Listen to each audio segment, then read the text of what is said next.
Hello, everybody, and welcome to another episode of Wild Moments, proudly brought to you by explore.org. My name is Taylor, and I've got none other than Ben Coley joining us this afternoon. Welcome, Ben. How was your trip to the Eastern Cape?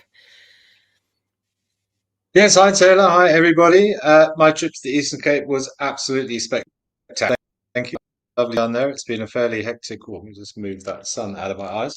A fairly hectic couple of days, but yeah, really nice to see a biome that I'm not too familiar with and spend some time looking at some new bird species and some animals that I don't normally get to see.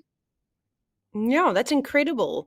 For those of you that are birders, Ben told me just a moment ago that he added 3 new birds to his list, which is very exciting. I suppose when you've got the experience and are as well traveled as Ben is across Africa and well, lots of different places in the world, it's rather difficult to keep adding new animals, not just I suppose birds. So that's very cool. Mm.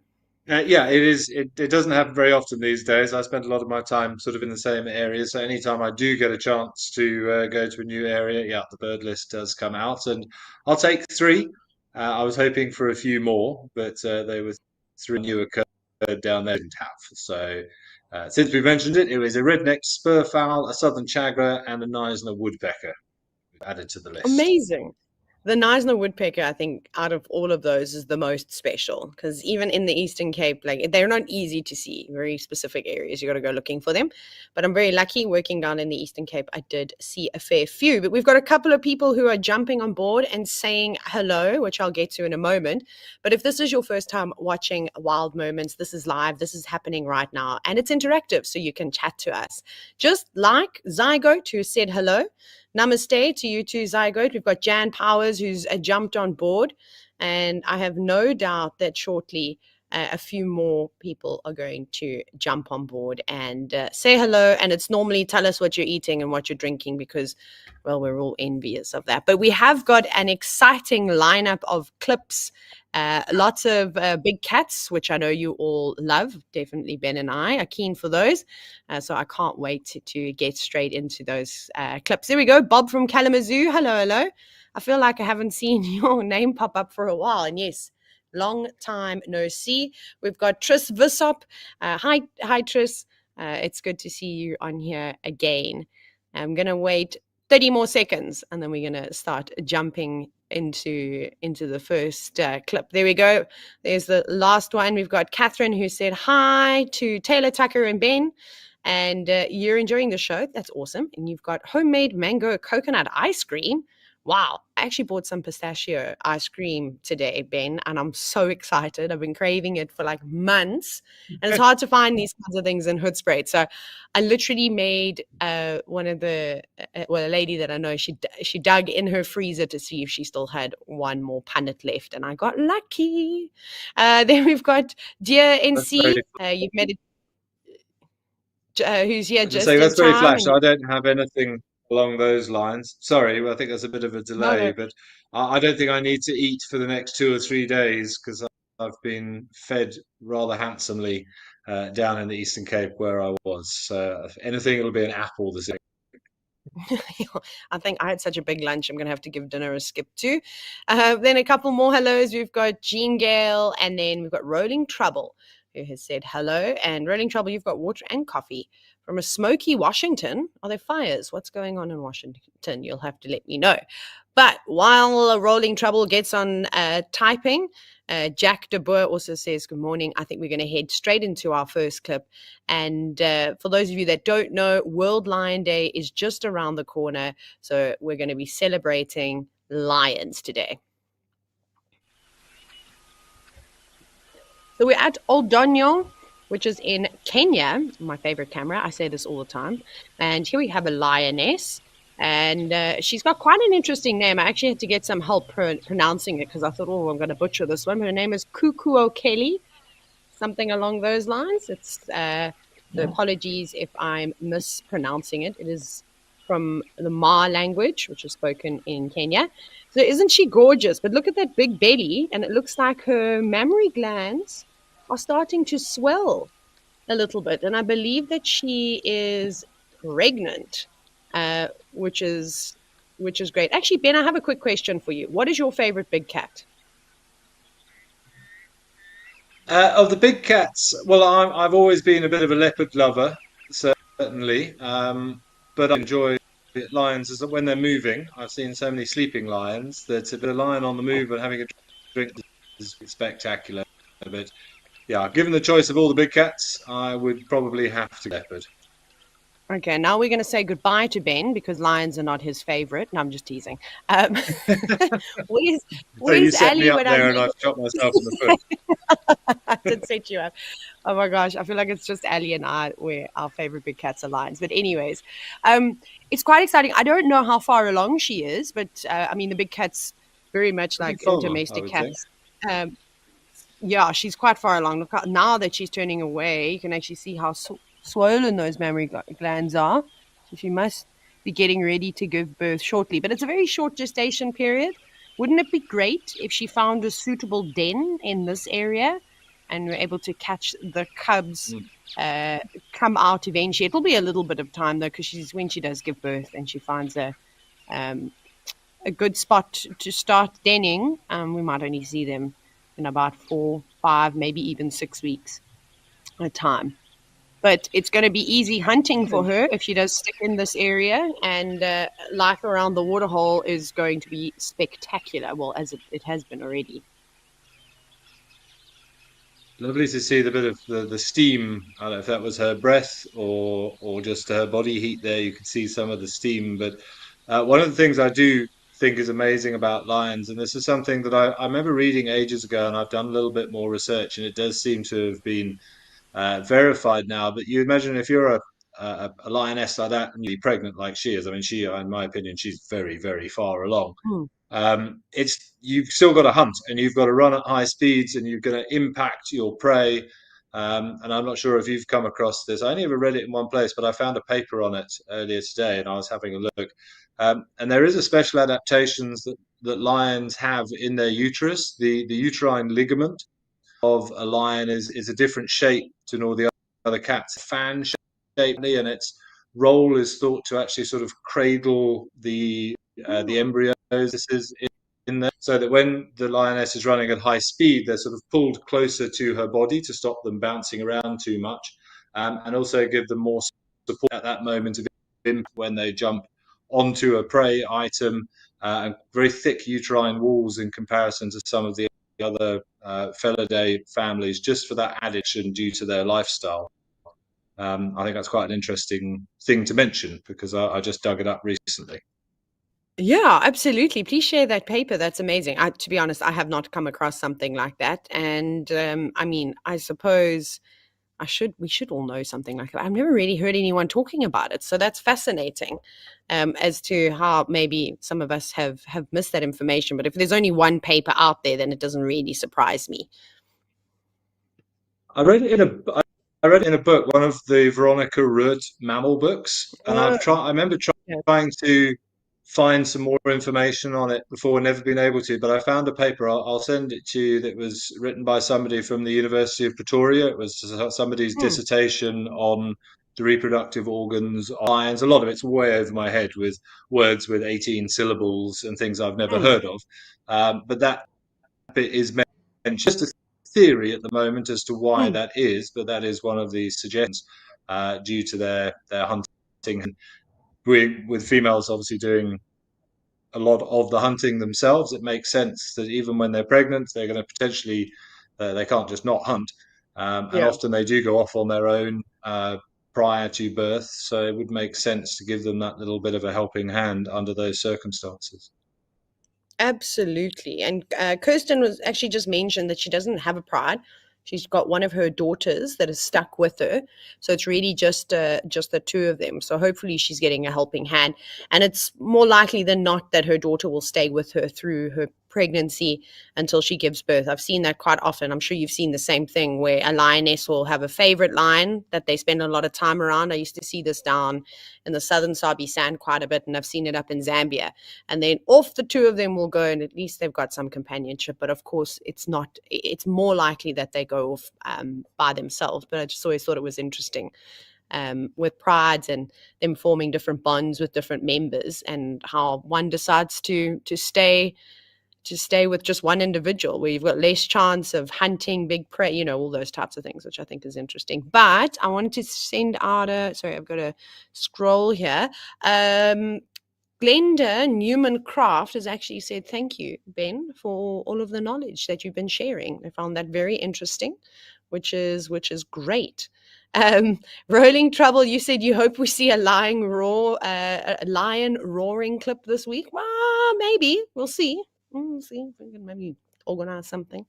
And then just a touch on Washington and why it is smoky. You said that there's a fire up on the mountain. That's like Hoedspruit at the moment. Not quite fires on the mountain, but fires everywhere. I haven't seen the mountains in ages. There's been that much smoke around. Okay, well, thank you so much, Ben. I'm really looking forward to reading that article. And then we got a question from Kaoru, who says, how do lionesses den, and what kind of den will they have? It's really interesting. I mean, obviously there's no building or construction of a den at all. They're literally just using what they have, and that could be from a rock crevice in a granite outcrop, or in a drainage line, in underneath trees, like big bushes, that type of thing. Empty termite mounds. You see leopards doing that quite a bit. The opportunities to den is honestly endless. It's just, I suppose, how creative you get, but a lot more limiting in comparison to leopards. Leopards will obviously keep their youngsters and keep them up in high in trees. In Zambia, what we often saw them doing is in the big hollow out, well, just like in the Lower Zambezi National Park and those areas. So I'm assuming the same would be for minor pools in Zimbabwe. These hollows out in the big winterthorn trees, find leopard cubs in that. Kind of like perfect nesting sites for southern ground hornbills. And that's what they were using too, which was really interesting. Well, you also have to be careful, particularly. I remember in the sands when I was working down in the south there, it was before I'd started there, but we had it was a little bit dilapidated, but there was a bird hide down there. And before I started working there, apparently somebody had walked in there for whatever reason at some and swiftly chased out by a lioness who was using that as a den site. She was in there with some cubs. Yeah, it could have been rather nasty. Thankfully, there was nothing ill toward happened, but as you said, they can be very flexible in what they will.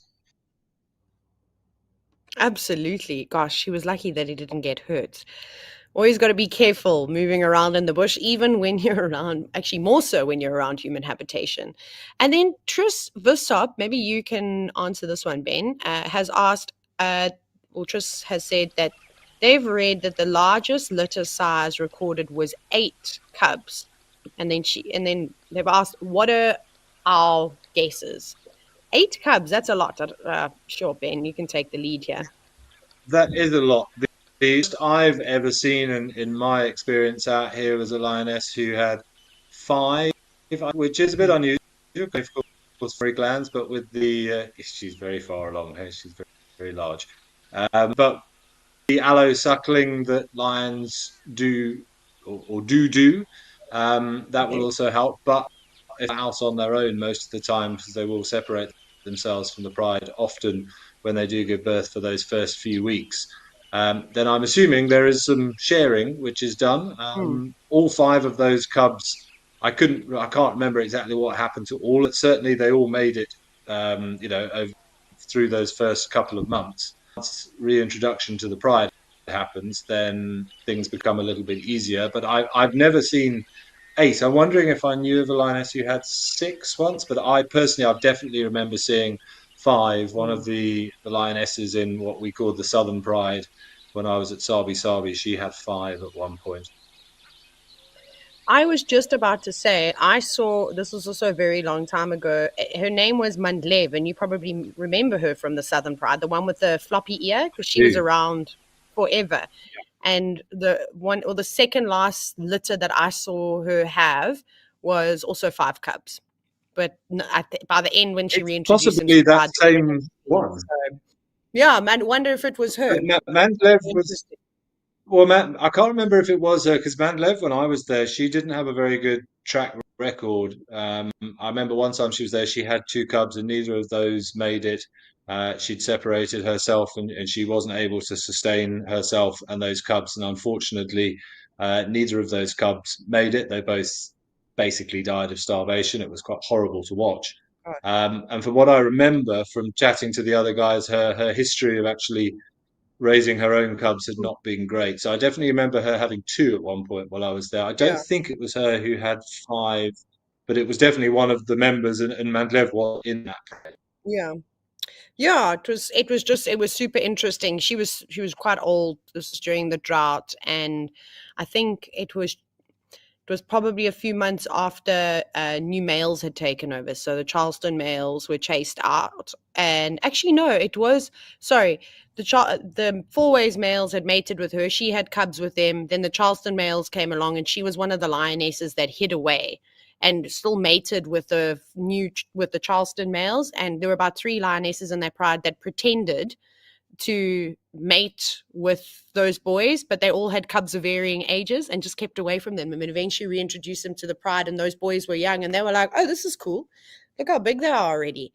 It make me laugh. Inexperience. So that was, yeah, that's actually my favorite pride alliance ever. But anyways, okay, I digress because everybody wants to hear a male lion roar. So let's hear a male lion roar. Well, that's a big boy for sure. I'm actually not even sure where we are right now. Oh, Rosie's Pan. My apologies. We are at Rosie's Pan right now. And just before he hopefully starts roaring, Andy said that their favorite cat is one that won't eat you. Mine too. Yeah, that works for me. Beautiful boy. Lots of scarring on his face, Battle though. scarred, isn't he? Look at that belly. Is he pregnant? I don't think that's how it works. Struggling to Oh, here we sleep. Wow.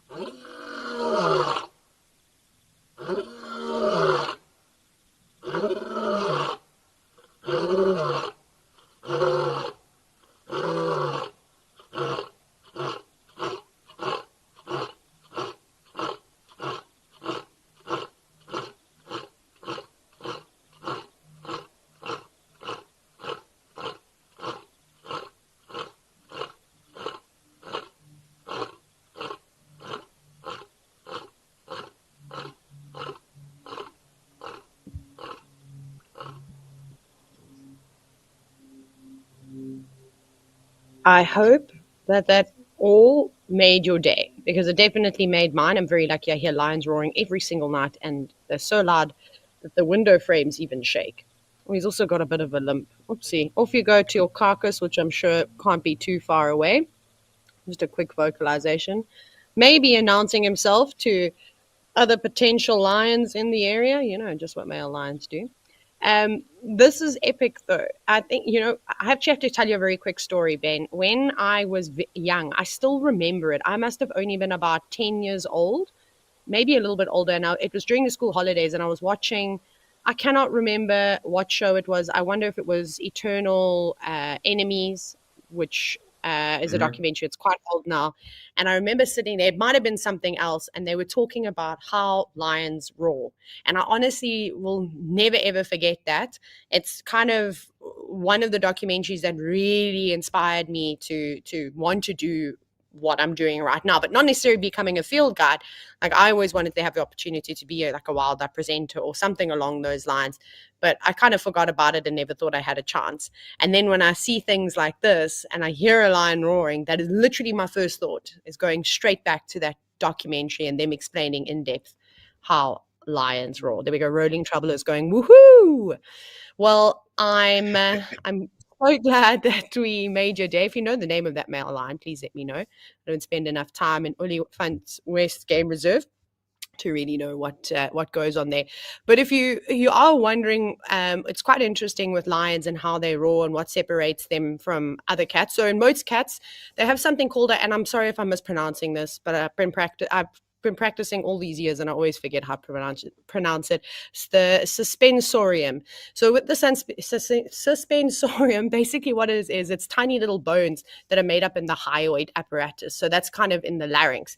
But with most cats, those little bones are ossified and they are firmly attached to the base of the skull. But this is not the case when it comes to, for example, lions and tigers or members within the Panthera family, so the big cat family, where they are unossified and elastic. So it essentially allows more flexibility in the larynx, and that's what helps creates the louder vocalizations. But of course, their voice box and the vocal flaps are also quite enlarged, so that definitely helps with the process. So yeah, very cool in case you didn't know about lions roaring, but of course you can go and do some more research on that. And there's some great diagrams out there just to kind of help you explain a bit more. Lions, I'm so sad. That's the end of our lion clip. Angle. Yeah. Oh. So that's sadly, that's the end what, of our... What was really nice there.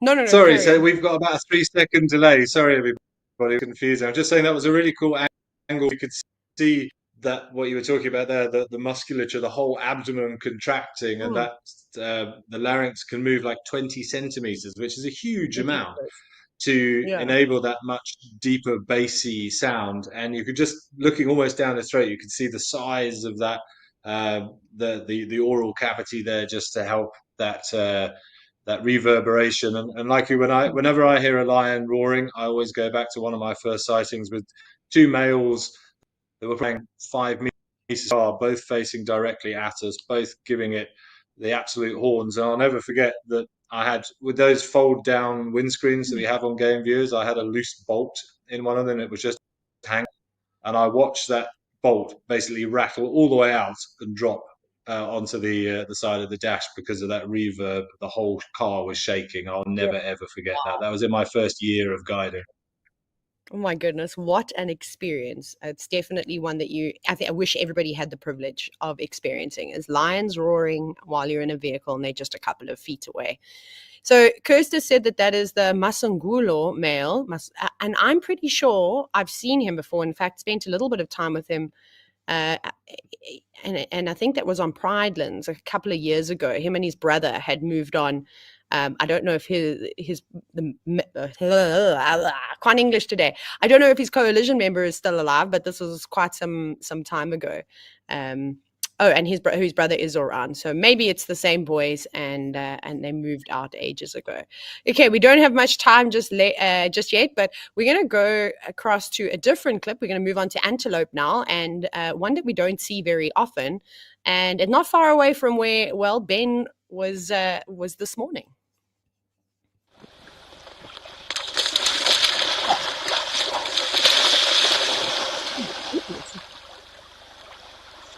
Look at this. Those are Sable.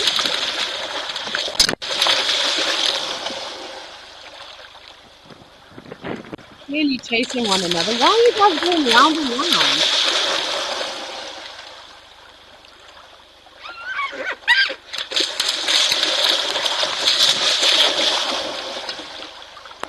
You're going to get dizzy. Yeah, I know, right?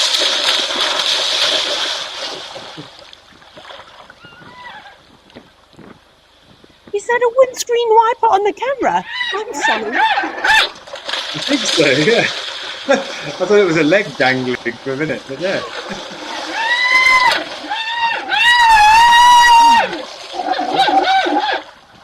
Wow.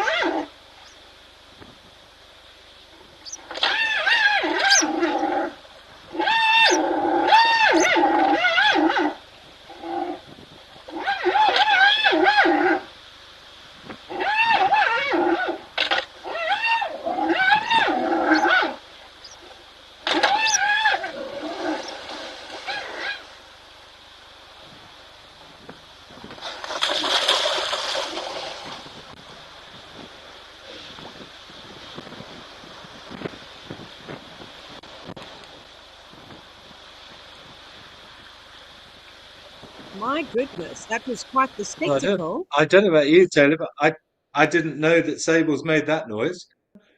If someone had said to me and made a bet and said, Taylor, what's the animal making that sound? I would have very confidently taken the bet and gone with the spotted hyena, right? I don't know. That's what the Yeah. sound reminded me, but clearly not. I've never heard Sable vocalizing. We don't really hear a lot of antelope vocalizing for the most part, unless it's what a distress call or alarming for predators or whatever that kind of case may be. Did not think they squealed like that. But it's quite interesting. I wonder why that one kept going down onto like kind of like onto its haunches. It was interesting. At first, I thought maybe it was submitting, by kind of just cowering, saying, hey, I'm sorry, made a mistake. But then when the other sable had moved off, it was still just hiding in that corner downside. I don't know. I wonder what could have happened if it was just hiding, trying to conceal itself. I don't know. Also, that's obviously, as you said, we don't get to spend very much time around sables, so I'm certainly no expert in their behaviour. But my first thought, the noise, and that would suggest some form of submissive behaviour. But I also noticed there it's actually a really good defensive posture with the way their horns sweep back over their head Mm, and the way he had his head directed the other way. It created a perfect barrier by having everything was well protected from the other one mm, attacking. So I think it was a submissive but also a highly defensive position that seemed effective because it was just a clashing yeah. of horns there. It looked very, well, they looked very well protected, having taken that body shape. Absolutely. I think that's a great description of it. And I didn't think that going so low would actually be such a great defensive mechanism. I get that you're obviously protecting the vital organs, but like you say, the shape of the horns kind of become redundant when you're the attackee. And, the one is submissive down in that position.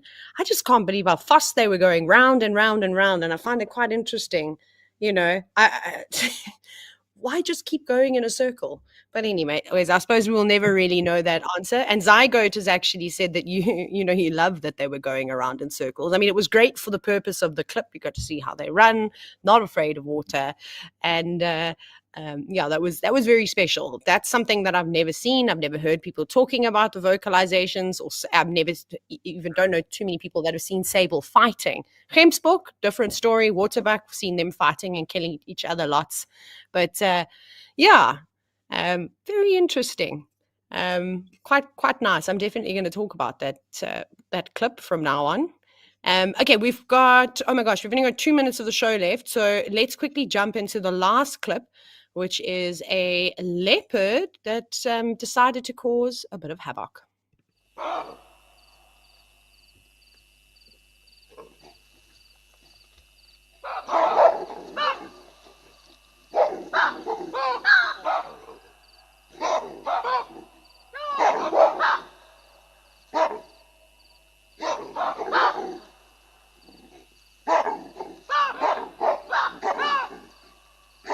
my goodness.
I actually thought the baboons would have gone. Well, there'd have been a bit more vocalization than we saw there, Taylor. I don't know what your thoughts are on that, but they seem to be expecting, utter chaos up there. But it was almost as if that one big male. I think it was quite cool to see the size difference, or just how big the baboon in comparison to the leopard. But it's almost as if, I think they realised that they had the upper hand. They busted the leopard. She wasn't that fussed, but I was expecting a lot more Mm. shouting than we got there. Me too. Yeah, there's not much that disturbs a troop of baboons at night, and normally when they're behaving like that, it's a leopard. Yeah, there was a female leopard when I was working at Sabi Sabi. You remember her, Little Bush? She was a specialist at Ah, yeah. catching baboons at Bush Lodge. She always would go up the jackalberry trees and regularly would catch them. So, like you say, maybe she just didn't get her timing right. They saw her before she ascended up the tree. So, um, for her being unlucky, yeah, maybe she was spotted, so that element of surprise was gone. But I can't believe more members weren't joining in. Perhaps they were sound asleep. But did you see how all the baboons moved to the tiniest branches at the end? They were so small, just like hanging on by an absolute thread. But lucky for the baboons, very brave of that leopard. Maybe they weren't as willing to attack or like what baboons normally do because it was dark, not wanting to go down on the ground and risk what else might be there. But interesting clip again, nonetheless. I love these cameras. We get to see amazing behaviors without disturbing the wildlife at all, just as it should be. But we try our best when we're in safari vehicles. But anyways, unfortunately, that's all the time that we have today. Thank you so much, Ben, for joining us. I know it was quite a rush, but I'm glad to have had you here. And I look forward to our next game of paddle. But to the rest of you, thank you so much, of course, for joining. But please join us again on Tuesday. And I'll see you. I think I'll see you on Tuesday. But for myself and Ben, cheerio. Have a great day. Thanks, everybody. See you next time.